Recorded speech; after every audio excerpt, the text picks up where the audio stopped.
Sebuah insiden mencekam terjadi di wilayah Kupiansk ketika tentara angkatan bersenjata Ukraina yang berada di atas truk pick-up menjadi sasaran serangan drone Rusia. Kelompok penyerang tersebut dilaporkan kehilangan kendali setelah dihantam secara tiba-tiba. Menurut laporan di lapangan, pasukan Rusia menggunakan drone untuk memburu dan menargetkan tentara Ukraina selama operasi militer berlangsung di daerah tersebut.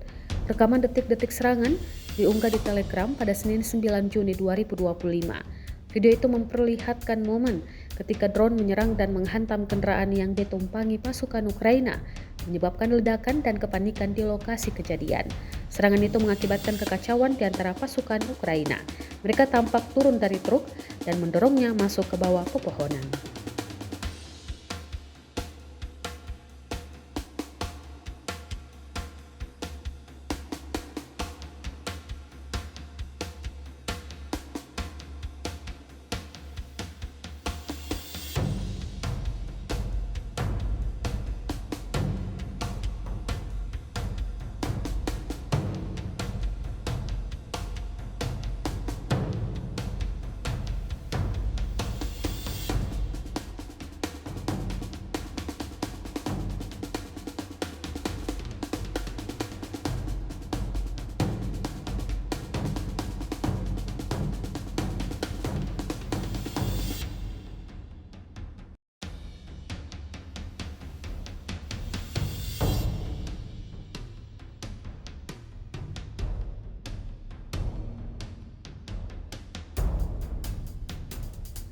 Download Tribun X sekarang, menghadirkan lokal menjadi Indonesia.